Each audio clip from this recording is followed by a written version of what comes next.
నమస్తే, welcome to K6 చర్చా కార్యక్రమం. పక్షవాతానికి అధునాతన చికిత్స గురించి తెలియజేయడానికి మనతో ఇంటర్వెన్షనల్ న్యూరాలజిస్ట్ డాక్టర్ విష్ణువర్ధన్ గారు ఉన్నారు. నమస్కారం సార్, వెల్కమ్ టు K6. నమస్తే అండి. సార్, మీ డిగ్రీలో పక్షవాతం స్పెషలిస్ట్ అని ఉంది. మొదటిసారి వినడం అంటే ఏంటి, దాని ప్రత్యేకత ఏంటి సార్? నార్మల్గా న్యూరో ఫిజిషియన్ అనేది ఒక సూపర్ స్పెషాలిటీ డిగ్రీ అండి. అంటే జనరల్ ఫిజిషియన్ తర్వాత మళ్ళీ 3 ఏళ్ల కోర్స్ చేస్తే న్యూరో ఫిజిషియన్ అన్న డిగ్రీ అనేది వస్తుంది. మనకి న్యూరో ఫిజిషియన్ డిగ్రీ వచ్చిన తర్వాత మళ్ళీ 1.5 ఇయర్ నేను నారాయణ హృదయాలయలో ఫెలోషిప్ అనేది చేయడం జరిగింది. ఈ ఫెలోషిప్ ద్వారా పక్షవాతం స్పెషలిస్ట్ అన్న డిగ్రీ వచ్చింది. ఆ తర్వాత మళ్ళీ నేను యూరోప్లో లేటెస్ట్ అడ్వాన్స్మెంట్స్ ఇన్ స్ట్రోక్ అనగా పక్షవాతంలో అధునాతన చికిత్స గురించి ఒక కోర్స్ చేయడం జరిగింది యూరోప్లో. సో దీనివల్ల పక్షవాతం స్పెషలిస్ట్ అన్న డిగ్రీ అనేది రావడం జరిగిందండి. ఓకే సార్, అసలు స్ట్రోక్ ఆర్ పక్షవాతం అంటే ఏమిటి? మనకి హార్ట్ బీట్ లబ్డబర్ కొట్టుకున్న ప్రతిసారి అన్ని అవయవాలకు అనగా బ్రెయిన్కి, కిడ్నీకి, లివర్కి అన్ని అవయవాలకు రక్త సరఫరా అనేది సాఫీగా జరుగుతుంది.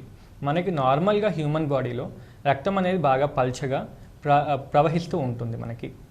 అయితే ఏదైనా కారణం వల్ల ఈ రక్తం చిక్కగా అయి గడ్డ కట్టినట్టయితే, అంటే క్లాట్ అయినట్టయితే కనుక దాన్ని మనము స్ట్రోక్ అంటాము. ఇదే కనుక మనకి హార్ట్లో వచ్చినట్టయితే హార్ట్ స్ట్రోక్ ఆర్ గుండెపోటు అంటాము. ఇదే గడ్డగట్టడం బ్రెయిన్లో అయినట్టయితే కనుక స్ట్రోక్ ఆర్ బ్రెయిన్ స్ట్రోక్ అని పిలుస్తూ ఉంటాము. ఓకే సార్, ముఖ్యంగా స్ట్రోక్ అనేది ఎందుకు వస్తుంటుంది? దానికి ప్రధాన కారణాలు ఏముంటాయి? అయితే మనం ఇందాక చర్చించుకున్నట్టు ఏదైనా కారణం వల్ల రక్తం పల్చగా ఉన్నది కాస్త చిక్కగా అవడం వల్ల క్లాట్ అయినట్టయితే కనుక దానివల్ల సమస్యలు అనేది ఎదురవుతూ ఉంటాయి. అయితే మనకు ఈ చిక్కగా అవ్వటము వయసు రీత్యా అవ్వచ్చు. అంటే ఒక 65-70 ఏళ్ళు పైబడ్డ వారికి ఈ పల్చగా ఉన్నటువంటి రక్తం గట్టిగా చిక్కగా అవ్వడం జరుగుతుంది. లేదా ధూమపానం, మద్యపానం బాగా అలవాటు ఉన్న వారికి వాళ్ళకు కూడా పల్చగా ఉన్నటువంటి రక్తం చిక్కగా అవ్వడము, దానివల్ల స్ట్రోక్ రావడము, దానివల్ల రక్తం క్లాట్ అవ్వడం అనేది జరుగుతూ ఉంటుంది. లేదా ఒంట్లో కనుక షుగర్ కంట్రోల్లో ఉన్నట్టు కాకపోతే, అంటే డయాబెటీస్ అనగా షుగర్ కంట్రోల్లో లేకపోయినట్టయితే కనుక అది కూడా మన రక్తంలోనే ప్రవహించే షుగర్ కాబట్టి దానివల్ల కూడా పల్చగా ఉన్నటువంటి రక్తం చిక్కగా అవుతుంది. దానివల్ల కూడా ఎక్కడైనా క్లాట్స్ జరిగే అవకాశం ఉంటుంది. సో షుగరే కాకుండా బీపీ కూడా కంట్రోల్లో లేనట్టయితే కనుక దానివల్ల కూడా బ్లడ్ క్లాట్స్ అనేటివి ఫామ్ అవ్వచ్చు. ఒంట్లో కొలెస్ట్రాల్ లెవెల్ అనగా మన బిఎంఐ ఎక్కువ ఉన్నా కానీ, అంటే బాడీ మాస్ ఇండెక్స్ అంటే ఒంట్లో కొవ్వు శాతం ఎక్కువ ఉన్నా కానీ, ప్రవహించే రక్తంలో కొవ్వు శాతం ఎక్కువ ఉన్నా కానీ లాజికల్గానే మీరు ఆలోచించవచ్చు. ప్రవహించే రక్తంలో కనుక ఏదైనా షుగర్ కానీ, కొవ్వు కానీ, బీపీ కానీ ఎక్కువ ఉన్నట్టయితే కనుక అది బాగా పల్చగున్నటువంటి రక్తాన్ని చిక్కగా చేస్తుంది. ఏదో ఒక జాగాలో కనుక అది కనుక బ్లడ్ క్లాట్ అయినట్టయితే కనుక మనకి స్ట్రోక్ అనేది రావడం జరుగుతూ ఉంటుంది. ఓకే సార్, ఈ స్ట్రోక్ని మేము ఎలా గుర్తించవచ్చు? అయితే మనం ఇందాక చర్చించుకున్నట్టే మనకి బ్లడ్ క్లాట్ అయినట్టయితే కనుక క్లాట్ని దాటుకొని బ్లడ్ అనేది ముందుకి ప్రవహించలేదు. ఇది మీకు ఒక అర్థమయ్యేటటువంటి ఎగ్జాంపుల్ ఇవ్వాలి అనుకుంటే కనుక, నార్మల్గా మన ఇంట్లో అందరికీ ట్యాప్స్ అనగా నల్లాలు ఉంటాయి. మనము ట్యాప్ ఓపెన్ చేసుకోగానే ఫ్రీగా వాటర్ రావడం అనేది జరుగుతూ ఉంటుంది. ఆ ఫ్రీగా వాటర్ వచ్చేటటువంటి పైప్లో ఏదైనా అడ్డుపడినట్టయితే కనుక, అది రాయి కానివ్వండి ఇంకేదైనా కానీ అడ్డుపడినట్టు అయితే కనుక ఆ వాటర్ అనేది సాఫీగా పైప్ దాకా అనగా ట్యాప్ దాకా రావడం అనేది ఆగిపోతుంది. మనకి ఆగి రావడము లేకుంటే రాకపోవడం అనేది వాటర్ జరుగుతుంది. బ్రెయిన్లో జరిగేది కూడా ఇంతే. ఆ రక్తనాళంలో కనుక ఎక్కడైనా బ్లడ్ క్లాట్ అయినట్టయితే కనుక ఆ క్లాట్ని దాటుకొని ముందుకి బ్లడ్ అనేది వెళ్ళదు. సో ముందు ఉన్నటువంటి నరాలకి ఆ బ్లడ్ కానీ, బ్లడ్లో ఉన్నటువంటి ఆక్సిజన్ కానీ, బ్లడ్లో ఉన్నటువంటి ఫుడ్ మెటీరియల్ అంటే గ్లూకోజ్, మనం తిన్నటువంటి గ్లూకోజ్ మెటీరియల్ కానీ ఆ బ్లడ్ క్లాట్కి దూరంగా ఉన్నటువంటి నరాలకి అందకపోవడం ద్వారా ఆ నరాలకి ఆక్సిజన్ లేక, గ్లూకోజ్ లేక చనిపోవడం జరుగుతుంది. ఆ చనిపోవడం వల్లనే ఆ నరాలు చేసేటటువంటి పని ఇంతకుముందు ఏదైతే ఉండేనో, ఒకవేళ ఆ నరాలే కనుక మన చేతిని కంట్రోల్ చేసేటటువంటి నరాలు అనుకోండి, ఇప్పుడు ఆ నరాలకి షుగర్ అందకపోవడం వల్ల, ఆ నరాలకి గ్లూకోజ్ అందకపోవడం వల్ల అవి చనిపోవడం ద్వారా మనకి చెయ్యి అనేది పక్షవాతం వస్తుంది. అంటే చెయ్యి లేవలేకపోవడం అవుతుంది. అదే నరాలు కనుక మనకి చూపు మెయింటైన్ చేసేటటువంటి నరాలు, అంటే మీరు ఏదైనా చూస్తే బ్రెయిన్కి అర్థం కావడానికి కొన్ని నరాలు అనేటివి ఉంటాయి. ఆ నరాలకు అడ్డగా క్లాట్ పడింది అనుకోండి, ఆ నరాలకు కూడా ఆక్సిజన్ అనేది, గ్లూకోజ్ అనేది అందదు. దానివల్ల ఆ నరాలు చనిపోతే ఆ మనిషికి సడన్గా చూపు అనేది పోతూ ఉంటుంది. సో ఇలా కాలుకి రక్తం సరఫరా చేసే నరాలకి ఆక్సిజన్ అందకపోవడం వల్ల కాలు పెరాలసిస్ వస్తుంది. ఒక్కొక్కసారి కాలుకి చేతికి ఒకేసారి రక్తం అందకపోవడం వల్ల ఆ నరాలకి సడన్గా కాలు చేయి పడిపోవడం అనేది జరుగుతుంది. ఫేస్లో కనుక ఫేస్లో కూడా మనకి చాలా మజిల్స్ ఉంటాయి. ఆ కండరాలకి సప్లై చేసేటటువంటి నరాలకి ఆక్సిజన్ అందకపోతే కూడా మనకి ఆ కండరాలు కూడా పెరాలసిస్లోకి వెళ్ళిపోతాయి. అంటే ఫేస్ అనేది వంకరగా, అంటే ముఖం అనేది వంకరగా వెళ్ళడం జరుగుతూ ఉంటుంది. చిన్న మెదడులో కూడా రక్తం సరఫరా అనేది కనుక ఆగిపోయినట్టయితే, అంటే బ్లడ్ క్లాట్ వల్ల బ్లడ్ అనేది ముందుకు వెళ్ళలేకపోతే కనుక మనిషి నడుస్తున్నప్పుడు కూడా స్ట్రెయిట్గా నడవలేకపోవడము, ఒక తాగిన మనిషి నడిచిన మాదిరి నడవడము, ఇన్కోఆర్డినేషన్ అంటారు. ఏదైనా పట్టుకోవాలి అంటే వస్తువు సరిగ్గా పట్టుకోలేకపోవడం, ఇలాంటివన్నీ వస్తూ ఉంటాయి. ఒక వస్తువు రెండుగా కనపడము, లేకుంటే ఒక మనిషి నిటారుగా ఉన్న మనిషి వంకరగా నిల్చున్నట్టుగా కనపడము, ఇలాంటివన్నీ జరుగుతూ ఉంటాయి. అంటే ఏ నరము, ఒక్కొక్క నరం అనేది ఒక్కొక్క పని చేయడానికి భగవంతుడు అనేది మన బ్రెయిన్లో పెట్టడం జరిగింది. ఆ నరానికి రక్త సరఫరాలో ఏదైనా అడ్డుపడ్డట్టయితే కనుక ఆ నరానికి ఆక్సిజన్ అనేది అందదు, ఆ నరానికి గ్లూకోజ్ అనేది అందదు. సో ఆ నరం ఏదైతే పని చేయాలి అని చెప్పి దేవుడు చెప్పాడో ఆ పని ఆ నరం చేయలేకపోతూ ఉంటుంది. అందువలన మనకి ఆ పని చేయడంలో ఇబ్బంది వస్తుంది. అది చేయలేపడం కావచ్చు, నడవడం కావచ్చు, చూడటం కావచ్చు, వినికిడి కావచ్చు, మింగటం కావచ్చు, మూతి వంకరగా పోవడం కావచ్చు. ఇవన్నీ కూడా స్ట్రోక్ యొక్క ప్రధానమైన లక్షణాలు. ఓకే సార్, స్ట్రోక్ ఎలా గుర్తించాలి అనేది తెలిపారు. అదేవిధంగా స్ట్రోక్ వస్తుంది అని తెలియాలి ఏం చేయాలి? స్ట్రోక్ అనేది ఒక మెడికల్ ఎమర్జెన్సీ. అది మనకు అన్ఫార్చునేట్గా అది మెడికల్ ఎమర్జెన్సీ అని చెప్పేసి మనకు బుక్స్లో చెప్పకపోవడం కానీ, లేకపోతే చుట్టుపక్కల ఉన్న పెద్దవారు చెప్పకపోవడం వల్ల దాని మీద మనకి సరైనటువంటి అవగాహన అనేది లేదు. బ్లడ్ క్లాట్ బాడీలో ఎక్కడ ఫామ్ అయినా కానీ అదొక మెడికల్ ఎమర్జెన్సీ. అది కాల్లో ఫామ్ అయ్యి కాళ్ళు నొప్పి వచ్చి డీవీటీ రావడం వల్ల కూడా అదొక మెడికల్ ఎమర్జెన్సీ. అదే బ్లడ్ క్లాట్ మనకి హార్ట్లో ఫామ్ అయినా అది కూడా మెడికల్ ఎమర్జెన్సీ. దాన్నే గుండెపోటు అంటాము, అందుకే తొందరగా తీసుకురావాలి అని కూడా చెప్తాము. అదేవిధంగా ఇదే బ్లడ్ క్లాట్ కనుక మనకి బ్రెయిన్లో ఫామ్ అయితే అది కూడా ఒక మెడికల్ ఎమర్జెన్సీయే. అంటే బ్లడ్ క్లాట్ ఫామ్ అయితే మనకి దాని చుట్టుపక్కల ఉన్న నరాలకి ఆక్సిజన్ అండ్ గ్లూకోజ్ అందట్లేదు. అంటే ఆ చుట్టుపక్కల ఉన్న నరాలకి ఇండైరెక్ట్గా మీరు ఉరేసినట్టే అవుతుంది. సో ఒక మనిషికి ఉరివేసినప్పుడు మీరు ఎట్లయితే ఒక ఎమర్జెన్సీగా పరిగణించి తీసుకొస్తారో ఇది కూడా ఇంచుమించు అట్లాంటిదే. మీకు ఇంకా సింపుల్గా అర్థమయ్యేటట్టు చెప్పాలి అంటే, మనం ఎవరైనా డాక్టర్ దగ్గరికి వెళ్ళినప్పుడు కానీ, మీరు ఏదైనా చెకప్కి వెళ్ళినప్పుడు కానీ మీ చేతికి బీపీ మెషిన్ కట్టేసి బీపీ చూడడం అనేది జరుగుతూ ఉంటుంది. ఎప్పుడైతే బీపీ చూస్తూ ఉంటారో బీపీ మెషిన్ కొద్దిగా ఇన్ఫ్లేట్ చేసినప్పుడు ఒక 10-15 సెకండ్లు మన చేతికి బ్లడ్ ఫ్లో అనేది ఆగిపోతూ ఉంటుంది బీపీ చెక్ చేసే టైంలో. ఆ టైంలోనే మనకి రక్త సరఫరా ఆగినప్పుడు చేతికి తిమ్మిర్లు రావడము, చేయి కొద్దిగా నంబుగా అవ్వడము అనిపిస్తుంటుంది. అంటే ఒక 10-15 సెకండ్లు రక్తం అందకపోతేనే మన చేతికి తిమ్మిర్లు, స్పర్శ తక్కువ అవ్వడం ఇలా అయినప్పుడు బ్రెయిన్కి ఒక నిమిషము, ఒక గంట, ఒక 4 గంటలు బ్లడ్ సప్లై అందకపోతే ఆ నరాలు ఏ రేంజ్లో దెబ్బతింటాయి అనేది మీరు అర్థం చేసుకోవచ్చు. మనం ఒక రోజు ముందు రోజు రాత్రి కనుక చేయి తల కింద పెట్టుకొని పడుకున్నట్టయితే తెల్లవారు లేసేటప్పటికి ఆ చేయి మొత్తం మొద్దుబారిపోయినట్టు, ఆ చేయి సరిగ్గా పనిచేయకపోవడం ఒక అరగంట దాకా అలా ఉంటుంది. అంటే జస్ట్ ఒక రాత్రి ఒక 4-5 గంటల మందం దానికి రక్త సరఫరా తగ్గినందుకే ఆ చెయ్యి అనేది మనకి మొద్దుబారిపోతుంది. ఆ చెయ్యి అనేది మనకి పని చేయదు, ఒక అరగంట దాకా, ఒక గంట దాకా పని చేయదు మనకి. అట్లాంటిది ఒక 12 గంటలు, ఒక 5-6 గంటలు రక్త సరఫరా అనేది బ్రెయిన్కి ఆగినట్టయితే కనుక డెఫినెట్గా అక్కడ ఉన్న నరాలు చనిపోవడం జరుగుతుంది. సో ఆ ఫంక్షన్స్ అనేటివి, ఆ నరాలు చేసేటటువంటి ఫంక్షన్స్ ఆర్ పనులు ఏవైతే ఉన్నాయో అవన్నీ ఇంకా ఉండవు మనకి. ఓకే సార్, ఈ యొక్క పక్షవాతానికి డాక్టర్స్ ఏ విధంగా ట్రీట్ చేస్తారంటారు? సో మనకి బ్లడ్ క్లాట్ అవ్వడం బ్రెయిన్లో అనేది ముఖ్యమైన సమస్య కాబట్టి ఇప్పటిదాకా ఉన్న ట్రీట్మెంట్స్ అన్నీ ఎలా ఉన్నాయి అంటే కనుక ఆ రక్తం పల్చగవ్వటానికి మెడిసిన్స్ ఇచ్చేవాళ్ళము.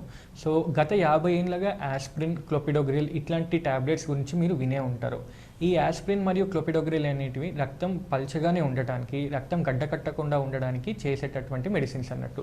సో పక్షవాతం రాగానే ఫస్ట్ డాక్టర్ గారు సిటీ తీసి ఇది రక్తం గడ్డకట్టిందా లేదా కన్ఫర్మ్ చేసుకొని, ఒకవేళ రక్తం గడ్డ కట్టినందువల్ల వచ్చినటువంటి పక్షవాతం అయితే కనుక మీకు ఆస్ప్రిన్, క్లోపిడోగ్రిల్ ట్రీట్మెంట్ ఇచ్చేవారు. గత 50 సంవత్సరాలుగా ఇదే ట్రీట్మెంట్ అనేది మనకు జరుగుతూ వస్తుంది.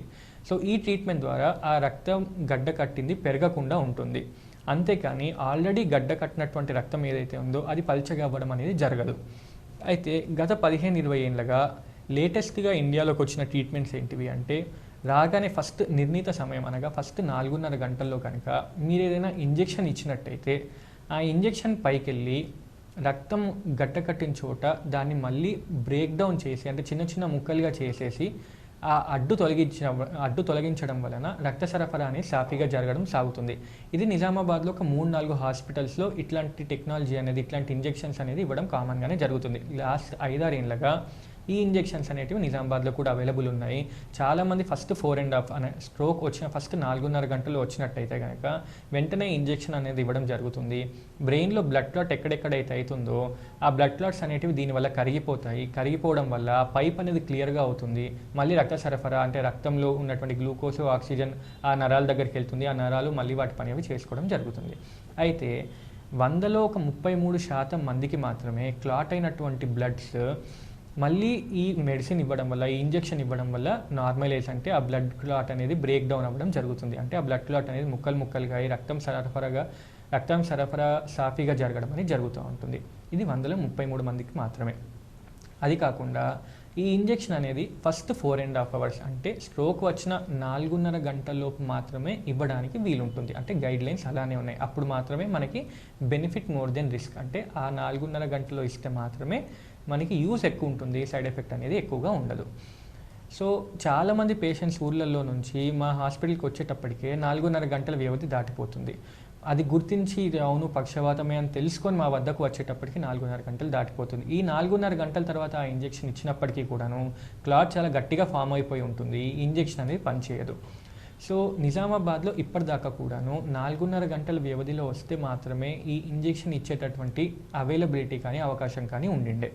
కొత్తగా ఈ పక్షవాతం కోర్సులో మేము నేర్చుకున్నది కానీ మేము మీకు ఆఫర్ చేసేది కానీ ఏంటిది అంటే కనుక మేము హార్ట్కి ఎట్లయితే ఇంతకుముందు యాంజియోగ్రామ్ చేసేవాళ్ళో, హార్ట్కి ఇంతకుముందు ఎట్లయితే స్టెంట్ వేసేవాళ్ళో, ఇప్పుడు మేము బ్రెయిన్కి కూడా యాంజియోగ్రామ్ చేస్తున్నాము. బ్రెయిన్కి కూడా స్టెంటింగ్ అనేది చేస్తున్నాము. బ్రెయిన్లో కూడా బ్లడ్ క్లాట్స్ని తీసేస్తున్నాము.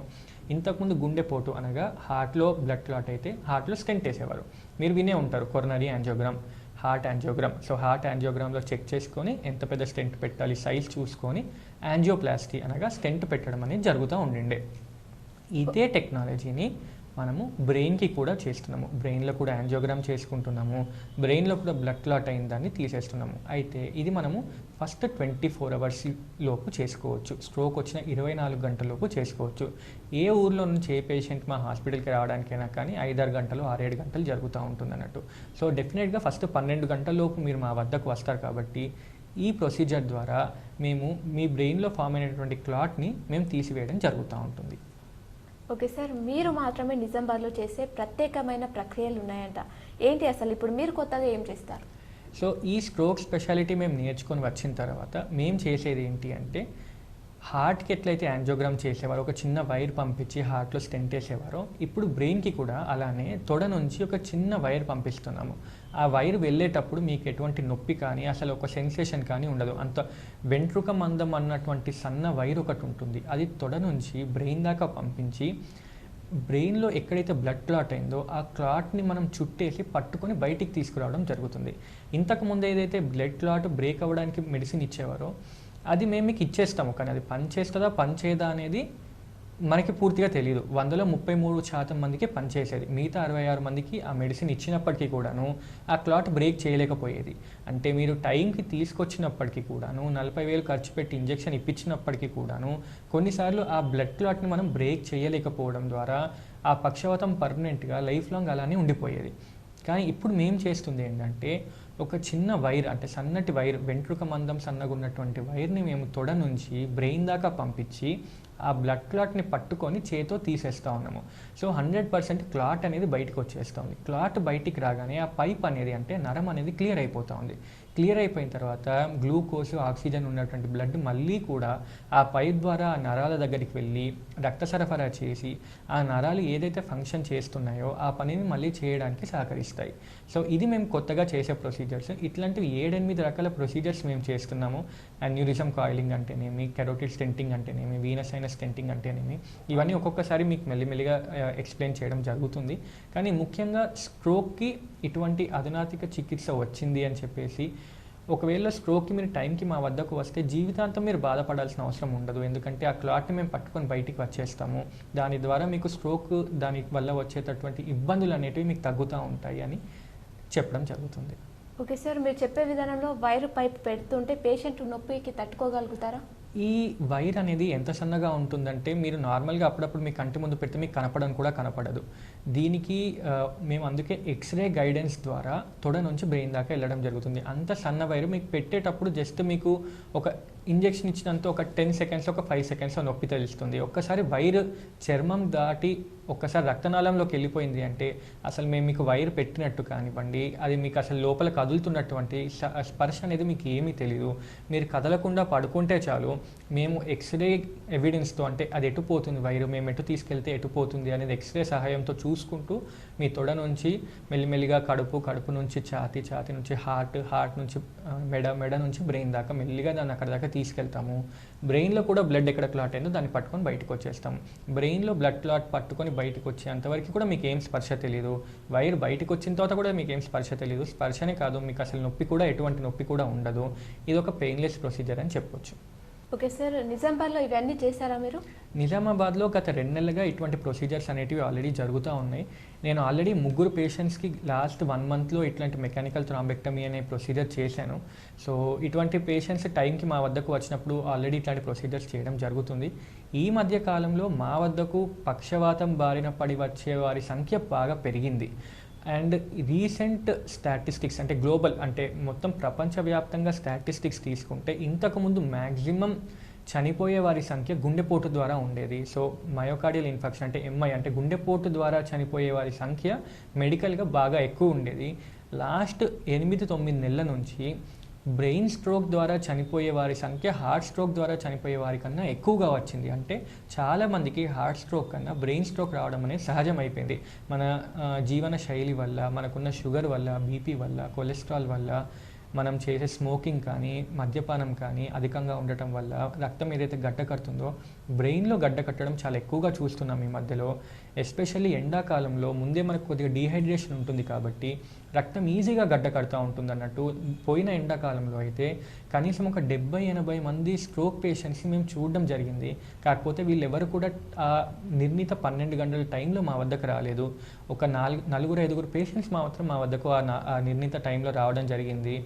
వారికి మేము ఈ ప్రొసీజర్ చేసాము అండ్ వాళ్ళు కనీసం ఒక 50-70% చాలా బాగుపడ్డారు ఈ ప్రొసీజర్ తీసుకోవడం వల్ల. ఓకే సార్, ఎంతసేపట్లో మీ వద్దకు వస్తే బెటర్ అంటారు సార్? మీకు ఇప్పటికే అర్థమైనట్టయితే కనుక మనం లేట్ చేసే ప్రతి సెకండ్ అక్కడ నరానికి ఆక్సిజన్ మరియు గ్లూకోజ్ అందట్లేదు. అంటే ఆ నరాలకి అంతసేపు ఉరేసినట్టు అవుతూ ఉంటుంది, ఆ నరాలకి అంతసేపు బీపీ మెషిన్ కట్టినట్టు అవుతూ ఉంటుంది. సో మీరు మా దగ్గరికి ఎంత తొందరగా వస్తే అంత తొందరగా ఆ నరాలకి మళ్ళీ మేము ఆక్సిజన్ గ్లూకోజ్ అందింపజేయడం అనేది జరుగుతూ ఉంటుంది. సో మీరే లాజికల్గా ఆలోచించుకున్నట్టయితే కనుక 2 గంటల దాకా నరాలకి ఆక్సిజన్ లేకున్నా గ్లూకోజ్ లేకున్నా ఓర్చుకునే శక్తి ఉంటుంది. ఒక 4 గంటలు అయినాయి అనుకోండి, ఒక 50% నరాలు చనిపోతాయి. ఒక 12 గంటలు అయిందనుకోండి, ఒక 70% నరాలు చనిపోతాయి. ఈ చనిపోయిన నరాల్ని దేవుడు కూడా ఏమీ చేయలేడు. సో మనం మిగిలిన 30% నరాల్ని, మిగిలిన 50% నరాల్ని కాపాడుకోగలుగుతాం. మీరు ఎంత తొందరగా వస్తే అంత శాతం నరాల్ని మేము మళ్ళీ కాపాడిన వాళ్ళం అవుతాం. మీరు ఒక 24 గంటల దాకా చేయొచ్చు కదా అని 18 గంటలకు వచ్చారనుకోండి, ఆ 25% అంటే 25% నరాలు ఏవైతే బాగున్నాయో వాటిని మాత్రమే మేము మళ్ళీ బాగు చేయడం జరుగుతుంది. సో ప్రొసీజర్ చేసినప్పటికీ కూడా మీకు మళ్ళీ ఒక సంవత్సరము 2 సంవత్సరాలు ఆ పక్షవాతంతో ఇంప్రూవ్మెంట్ అవ్వడానికి టైం పడుతూ ఉంటుంది. మీరు 2 గంటల్లోకి వచ్చారనుకోండి, ఒక 90% నరాల్ని మేము సేవ్ చేసిన వాళ్ళం అవుతాం, 95% నరాల్ని సేవ్ చేసిన వాళ్ళం అవుతాం. రికవరీ అనేది వితిన్ వీక్స్, వితిన్ మంత్స్ వస్తూ ఉంటుంది. మీరు మా వద్దకి ఎంత అర్లీగా వస్తే మేము అన్ని నరాల్ని సేవ్ చేయవచ్చు, అంత తొందరగా క్లాట్ తీసేయవచ్చు, అంత తొందరగా ఆక్సిజన్ సరఫరా అనేది బ్రెయిన్కి వెళ్ళడం జరుగుతుంది, అంత తొందరగా మీకు రికవరీ అనేది, అంత తొందరగా మీరు బ్యాక్ టు నార్మల్ లైఫ్కి వెళ్ళిపోయే అవకాశం ఉంటుంది. ఒక్కసారి 18 గంటలు 24 గంటల టైం దాటితే మేము మీకు ఇచ్చే బెనిఫిట్ చాలా తక్కువగా ఉంటుంది. దాని ద్వారా మీరు జీవితాంతం మళ్ళీ బెడ్ బౌండ్ అవ్వడము, వీల్ చైర్ బౌండ్ అవ్వడము, లేకుంటే ఒక సైడ్ కూర్చోవడము, ఇలాంటివన్నీ జరుగుతూ ఉంటాయి. ఓకే సార్, ఇదంతా ప్రాసెస్ కూడా హైదరాబాద్ వెళ్ళి చేసుకుంటే బెటర్ అంటారా, ఇక్కడే ఉండి చేసుకుంటే ఇంకా బెటర్ అంటారా? ఓకే, ఈ పార్ట్కే మనకి లాజికల్గా కొద్దిగా అర్థం అవుతూ ఉంటుంది. మనం వేస్ట్ చేసే ప్రతి సెకండ్ వల్ల బ్రెయిన్లో ఒక 10-15 నరాలు చనిపోతూ ఉంటాయి. మనం వేస్ట్ చేసే ప్రతి సెకండ్ వల్ల చనిపోతున్నాయి అని మనకు అవగాహన ఉన్నప్పుడు ఇట్లాంటి ప్రక్రియ కోసం, అంటే ఇట్లాంటి పెయిన్లెస్ ఇంటర్వెన్షన్ కోసం మీరు హైదరాబాద్ దాకా వెళ్ళాల్సిన అవసరం లేదు. ఎందుకంటే ఇక్కడైనా అక్కడైనా ఆ బ్రెయిన్లో బ్లడ్ క్లాట్ తీసేయడమే మన ట్రీట్మెంట్ ఆప్షన్. మీరు హైదరాబాద్ దాకా వెళ్ళాలంటే మినిమం 3 గంటల టైం పడుతుంది. ఈ 3 గంటల్లో చాలా మటుకు నరాలకి ఆక్సిజన్ మరియు గ్లూకోజ్ అందక చనిపోవడం జరుగుతుంది. సో ఇలా చనిపోవడం ద్వారా వాళ్ళు హైదరాబాద్కి వెళ్ళిన తర్వాత వాళ్ళు బ్లడ్ క్లాట్ తీసేసినప్పటికీ కూడాను చనిపోయిన నరాలను ఎవరు ఏం చేయలేరు. మిగిలిన 25% 30% నరాలనే బాగు చేయడం జరుగుతుంది. సో డెఫినెట్గా ఇక్కడికన్నా అక్కడ ట్రీట్మెంట్ ఆప్షన్స్ బెటర్గా ఉంటాయి. ఇక్కడికన్నా అక్కడ ఎక్స్పీరియన్స్డ్ వాళ్ళు బెటర్గా ఉంటారు. కాకపోతే మెడికల్ ఎమర్జెన్సీస్, గుండెపోటు కానివ్వండి, బ్రెయిన్ స్ట్రోక్ కానివ్వండి, ఇంకేదైనా మెడికల్ ఎమర్జెన్సీస్ కోసము దగ్గరలో ఉన్న హాస్పిటల్లో మీరు ట్రీట్మెంట్ తీసుకొని దాని తర్వాత మీరు ఒకవేళ వెళ్ళాలి అనుకుంటే కనుక వెళ్తే బెటర్. కానీ డెఫినెట్గా స్ట్రోక్కి నేను ఖచ్చితంగా చెప్పగలుగుతాను, మీరు అక్కడికి వెళ్ళి ఆ బ్లడ్ క్లాత్ తీయించుకునే కన్నా ఇంకెక్కడికో వెళ్ళి మీకు దగ్గరలో ఉన్న హాస్పిటల్లో కనుక బ్లడ్ క్లాత్ తీయించేసుకున్నట్టయితే కనుక నరాలకి మళ్ళీ రక్తం అనేది, గ్లూకోజ్ అనేది, ఆక్సిజన్ అనేది అందుతుంది. డెఫినెట్గా మీకు ఇంప్రూవ్మెంట్స్ అనేది నిజామాబాద్లో మీకు దగ్గరగా ఉన్న హాస్పిటల్లో చేయించుకుంటే చాలా బెటర్గా ఉంటుంది. మీరు ఇంకెక్కడో హైదరాబాద్కో ఇంకెక్కడికో వెళ్ళి చేయించుకునే దానికన్నా కూడా. ఓకే, అంటే టైం ఏదైతే దగ్గరలో ఉంటుందో టైం తక్కువ తీసుకునే హాస్పిటల్కి వెళ్తే చాలా బెటర్ అనేది మా ఒపీనియన్. ఓకే సార్, అలాగే ఈ ప్రక్రియకి మొత్తం కాస్ట్ ఏ విధంగా ఉంటుంది?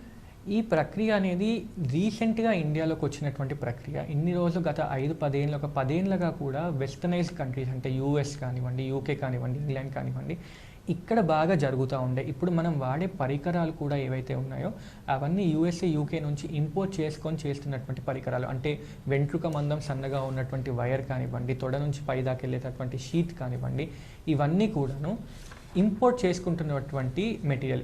ఇప్పుడు ఇండియన్ కంపెనీస్ అనేటివి ఇవన్నీ మ్యానుఫ్యాక్చర్ చేయడం జరుగుతుంది. సో ప్రస్తుతము ఇదే మెకానికల్ థ్రాంబెక్టమీ, అంటే ఈ ప్రొసీజర్ పేరు మెకానికల్ థ్రాంబెక్టమీ అంటారు. బ్రెయిన్లో ఉన్న క్లాట్ని తీసే ప్రక్రియ పేరు. ఇదే ప్రక్రియ మీరు హైదరాబాద్లో చేయించుకుంటే కనీసం 4.5 నుంచి 5 లక్షలు అయ్యే అవకాశాలు ఉంటాయి. మనము నిజామాబాద్లో అరౌండ్ 1.5 to 2 lakhsలో ఈ ప్రొసీజర్ అనేది మనం చేస్తున్నాము. మనకి అర్ధాంతరంగా హాస్పిటల్కి వచ్చినప్పుడు పక్షవాతానికి 1.5 లక్షలు కట్టు, 2 లక్షలు కట్టు, లేకుంటే కష్టమవుతుంది అని చెప్తే వినడానికి నెంబర్ పెద్దగా ఉండొచ్చు. కానీ ఒక్కసారి నరం అనేది రికవర్ అవుతుంది అనుకుంటే అంతే తొందరగా మీరు హాస్పిటల్ నుంచి డిశ్చార్జ్ అవుతారు, అంతే తొందరగా ఇంటికి వెళ్ళిపోతారు. అండ్ రెండోది, ఒకవేళ ఈ ప్రొసీజర్ చేయించుకోకపోవడం వల్ల కాస్ట్లీ ఉంది అనుకున్నట్టయితే కనుక, నరాలు కనుక బాగా చనిపోయినట్టయితే డీకంప్రెసివ్ క్రేనియాటమీ అనే సర్జరీ ఒకటి పక్షవాతానికి చేయడం జరుగుతుంది. గత 20-30 ఏళ్ళగా నిజామాబాద్లో అట్లాంటి ప్రొసీజర్స్ జరుగుతూనే ఉన్నాయి. సో పక్షవాతం వచ్చిన తర్వాత బ్రెయిన్లో ఏదైతే వాపు వస్తుందో ఆ వాపు తట్టుకోలేక బ్రెయిన్ కుచించుకపోవడం జరుగుతుంది. ఇలా కుచించుకోకపోకుండా ఉండడానికి ఈ సర్జరీ అనేది చేయాలి. ఆ సర్జరీ అనేది మనిషిని బయటికి తీసుకొస్తుంది, కానీ ఆ నరాలు, చనిపోయిన నరాలను ఎట్లాగో బయటికి తీసుకురాలేదు. దీనికైనా కానీ మళ్ళీ అంతే ఖర్చు అవుతుంది. సో మనము ఈ ప్రొసీజర్కి డబ్బులు ఒకవేళ ఖర్చు అయినా కానీ, ఒకవేళ ఒక నరం బతుకుతుంది, ఆ నరం బతకడం వల్ల మనిషి మళ్ళీ అతని పని అతను చేసుకోగలుగుతాడు అనుకుంటే డెఫినెట్గా ఈ ప్రొసీజర్కి మనీ పెట్టొచ్చు అనేది మా అభిప్రాయము. హైదరాబాద్లో అయ్యే కాస్ట్తో పోలిస్తే 30% కాస్ట్ తగ్గించేసి 1/4 or 1/3 కాస్ట్తోనే ఈ ప్రొసీజర్ అనేది మనకు నిజామాబాద్లో చేయడం జరుగుతుంది. ఓకే సార్, అలాగే అసలు ఈ స్ట్రోకే రాకుండా జాగ్రత్తలు ఏముంటాయి తీసుకోవడానికి? సో మీకు ఇప్పటికే కొద్దిగా అర్థమై ఉండొచ్చు, పల్చగా ఉన్నటువంటి రక్తం చిక్కగా అవ్వకుండా అయ్యే ప్రతి పని మనం చేసుకోవచ్చు. ఫర్ ఎగ్జాంపుల్ మనకి ఎరోబిక్ ఎక్సర్సైజెస్ అంటారు, రన్నింగ్ అంటారు, స్విమ్మింగ్ అంటారు. ఈ రన్నింగ్లో, స్విమ్మింగ్లో, ఈ ఎరోబిక్ ఎక్సర్సైజెస్లో మనకి ఏమవుతూ ఉంటుంది, మనం ఎగురుతున్న కొద్దీ, మనం దుంకుతున్న కొద్దీ, మనం స్విమ్మింగ్ చేస్తున్న కొద్దీ రక్త ప్రసరణ ఫాస్ట్గా వెళ్తుంది, రక్తం పల్చగానే ఉంటుంది ఎప్పటికీ కూడాను. అలానే ఏదైనా కొవ్వు కానీ, షుగర్ కానీ రక్తంలో ఉన్నట్టయితే మనం చేసే ఎక్సర్సైజెస్ వల్ల, ఏరోబిక్ ఎక్సర్సైజెస్ వల్ల అదంతా కూడా బాడీ ఎనర్జీగా మారిపోయి, అంటే అదంతా కరిగిపోయి ఎనర్జీగా మారిపోయి మనకు రక్తం అనేది సాఫ్గా అయిపోయి, రక్తం అనేది పల్చగా అయిపోయి మనకి స్ట్రోక్ రాకుండా మనకి హెల్ప్ అవుతూ ఉంటుంది. అదేవిధంగా షుగర్ అనేది కంట్రోల్లో ఉన్నట్టయితే కనుక, బీపీ అనేది కంట్రోల్లో ఉన్నట్టయితే కనుక, అదే మనకు కొలెస్ట్రాల్ లెవెల్ కూడా కంట్రోల్లో ఉన్నట్టయితే కనుక మళ్ళీ రక్తం అనేది పల్చగానే ఉంటుంది, దానంతట అది గట్టిగా చిక్కగా అయ్యే అవకాశం ఉండదు. అదేవిధంగా మనము ధూమపానానికి కానీ, మద్యపానానికి కానీ ఎప్పుడు కూడా ఎడిక్ట్ అనేది అవ్వకూడదు. ఎప్పుడో ఒకసారి చేశారంటే ఒక అర్థం ఉంటుంది, కానీ దానివల్ల మనకు ఒక ప్రాబ్లం వచ్చే అంత మోతాదులో మనం తీసుకుంటున్నాము అంటే ఎక్కడో మనలోనే ఫాల్ట్ ఉన్నట్టు. సో మద్యపానానికి, ధూమపానానికి కూడా మనం చాలా దూరంగా ఉండాలి. అవి కూడా దూరంగా ఉన్నట్టయితే కనుక రక్తం పల్చగానే ఉంటుంది, రక్తం మళ్ళీ గడ్డగట్టే అవకాశాలు తక్కువగా ఉంటాయి. సో ఈ చిన్న చిన్న విషయాలు, రొటీన్గా ఎక్సర్సైజెస్ చేసుకోవడము, ఫిజియోథెరపీ చేసుకోవడము, నడవటము, అండ్ షుగర్ కంట్రోల్లో ఉండటము, బీపీ కంట్రోల్లో ఉండటము, ఒంట్లో కొలెస్ట్రాల్ లెవెల్ కంట్రోల్లో ఉండటము, అండ్ మన ధూమపానానికి, మద్యపానానికి దూరంగా ఉండటము, ఇట్లాంటి చిన్న చిన్న ప్రక్రియలు చేసుకోవడం వలన మనము ఈ స్ట్రోక్కి లేదా ఈవెన్ గుండెపోటు కూడా చాలా దూరంగా ఉండొచ్చు అనేది మా అభిప్రాయం. ఓకే ఓకే సార్, ఫైనల్గా ఒక మాట చెప్పమంటే ఏం చెప్తారు? స్ట్రోక్ అనేది ఒక మెడికల్ ఎమర్జెన్సీ. స్ట్రోక్ అనేది ఒక మనిషికి వచ్చే ఇబ్బంది కాదు, ఒక మనిషికి వచ్చే ప్రాబ్లం కాదు. స్ట్రోక్ అనేది ఒక మొత్తం ఫ్యామిలీకి వచ్చేటటువంటి ప్రాబ్లము. ఒకవేళ bread winner of the family అంటే మన నాన్నగారే ఉన్నారనుకోండి, లేకుంటే ఇంటికి పెద్ద ఉన్నారనుకోండి, ఇంటి పెద్ద అంటే డబ్బు తీసుకొచ్చే పెద్ద మనిషికి కనుక స్ట్రోక్ వచ్చినట్టయితే కనుక అతన్ని ఒక 10-15 రోజులు హాస్పిటల్లో ఉంచాల్సిన అవసరం పడుతుంది. అతన్ని చూసుకోవడానికి ఇంటిల్లిపాది తన పనుల్ని వదులుకోవాల్సిన అవసరం పడుతుంది. ఇది మేము రొటీన్గా చూస్తూ ఉంటాము. అంటే పేషెంట్స్ మాకు ఒక పేషెంట్ నాకు ఓపెన్గా చెప్పింది ఏంటంటే, సార్ మనిషి చనిపోతే కనుక గుండెపోటుతోనే చనిపోవాలి సార్, బ్రెయిన్ స్ట్రోక్తో చనిపోకూడదు. గుండెపోటు వస్తే అప్పటిదప్పుడు మనిషి చనిపోతాడు సార్, అయిపోతుంది. బ్రెయిన్ స్ట్రోక్ వచ్చినట్టయితే నెలల తరబడి బెడ్ పైనే ఉంటాడు సార్, మేము అసలు పనులకు వెళ్ళలేకపోతున్నాము, అట్లా అని చెప్పి ఆయన వదులుకోలేకపోతున్నాము. ఇట్టిల్లిపాది ఆయన దగ్గర చూసుకుంటాను, ఏదో రోజు ఆయన నడుస్తాడు అని ఒక చిన్న ఆశ సార్ మాకు. సో మేము ఆయన పక్కనే ఉంటున్నాము, 2-3 జాబ్ వదిలేసుకున్నాము అని చెప్పేసి. సో ఆయన సంపాదన తగ్గుతుంది. అట్లా అని చెప్పి ఆయనను చూసుకోవడానికి ఒక కేర్ టేకర్ని పెట్టినా కానీ, లేకుంటే మనమే పనులు ఆపుకొని వాళ్ళని చూసుకున్నా కానీ, సో ఒక మొత్తం ఇంటిల్లిపాది కూడాను ఆ స్ట్రోక్ పేషెంట్ని చూసుకోవడానికి డెడికేట్ అవ్వాల్సిన అవసరం పడుతున్నట్టు ఉంటుంది. సో ఈ స్ట్రోక్ని మనం మెడికల్ ఎమర్జెన్సీగా పరిగణించడం మనం నేర్చుకోవాలి. అంటే ఇది ఒక ఎమర్జెన్సీ అని మనకు అర్థం కావాలి. చాలామంది ఊళ్ళలో తెల్లవారుజామున 5కి 6కి మా దగ్గరికి వస్తూ ఉంటారు. ఎప్పుడు వచ్చిందంటే నిన్న రాత్రి తిన్నాక వచ్చింది సార్ అంటారు. మరి ఎందుకు తెలియదు అంటే, సార్ ఇక రాత్రి ఏమొస్తామని చెప్పి తెల్లవారుజామున వచ్చాము అంటారు. అంటే పాపం వారికి తెలియదు, ఇంత డిలే చేయడం వల్ల ఇన్ని నరాలు చనిపోయినాయి. ఈ నరాలు చనిపోవడం వల్ల ఇప్పుడు మేము అది వెనక్కి తెచ్చుకోలేము, ఇప్పుడు మేము చేసే పరిస్థితుల్లో ఏం లేమని పాపం వాళ్ళకి తెలియదు. సో ముఖ్యంగా ఇన్ఫర్మేషన్ అనేది నాకు ఇవ్వడం అనేది నాకు చాలా ముఖ్యం అనిపిస్తుంది. కనీసం ఒక 100 మందికి 1000 మందికి తెలిసినా కానీ, ఒక 10 ప్రాణాలు కాపాడినా కానీ మేము చేసిన కోర్స్కి ఏదో ఒక సాటిస్ఫాక్షన్ అనేది మాకు ఉంటుంది. సో ఫస్ట్ థింగ్, స్ట్రోక్ అనేది ఒక medical emergency. Second thing, stroke అనేది ఒక మనిషికి వచ్చే జబ్బు కాదు, ఒక ఇంటిల్లిపాదికి వచ్చేటటువంటి జబ్బు. మూడోది, మన చుట్టుపక్కల్లోనే స్ట్రోక్కి మంచి ట్రీట్మెంట్ ఇచ్చే ఫెసిలిటీ ఉన్నది అన్నప్పుడు మనం దాన్ని వినియోగించుకోవడం అనేది దేవుడిచ్చిన వరంగా మనం భావించాలి. ఇంతకు ముందంటే మీరు హైదరాబాద్ దాకా వెళ్ళాల్సిన అవసరం పడేది, అంబులెన్స్ పట్టుకోవాల్సిన అవసరం పడేది, ఆక్సిజన్ ఉన్నటువంటి అంబులెన్స్ పట్టుకోవాల్సిన అవసరం పడేది. హైదరాబాద్ మన కొత్తూరు, అక్కడ ఎక్కడికి వెళ్ళాలి, మన మాట నడుస్తుందా నడవదా, ఇట్లాంటి డైలమాస్ మనకు 100 ఉంటాయి. ఇప్పుడు మీ ఊర్లో మీ ఇంటి దగ్గరలలో స్ట్రోక్ ట్రీట్మెంట్ అనేది జరుగుతూ ఉంటుంది. మన ఫ్యామిలీలో ఒక్కరిని స్ట్రోక్ బార్ నుంచి మనం కాపాడినా కానీ కొద్ది గొప్ప పుణ్యం కట్టుకున్న వాళ్ళం అవుతాము.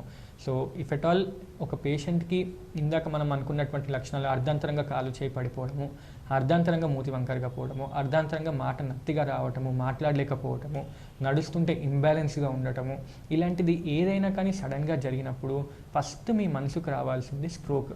ఈ మనిషికి బ్రెయిన్లో బ్లడ్ క్లాట్ అయింది. ఈ బ్లడ్ క్లాట్ని మనం ఎంత తొందరగా తొలగిస్తే అంత తొందరగా ఈ మనిషి అతను నార్మల్ లైఫ్కి రాగలుగుతాడు. సో ఇక్కడున్న ఎవరైనా న్యూరో ఫిజిషియన్ దగ్గరికి వెళ్ళినా, లేదా నేను విజయ హాస్పిటల్ ఖలీల్వాడి నిజామాబాద్లో పనిచేస్తూ ఉన్నాను, ఈ హాస్పిటల్కి మీరు వచ్చినట్టయినా కానీ ఆ బ్లడ్ క్లాట్ని మేము ఏదో విధంగా అయితే ఫస్ట్ 4.5 అవర్స్లో అయితే మెడికల్గా ఏదైనా మెడిసిన్ ఇచ్చేసి కరిగించడానికో, లేదా 4.5 అవర్స్ టు 12 అవర్స్లో ఒక చిన్న వైర్ ద్వారా పైప్ ద్వారా క్లాట్ని తీసేయడానికో మా వంతు కృషి మేము చేసి ఆ క్లాట్ని బయటకు తీసేయడం అనేది జరుగుతుంది.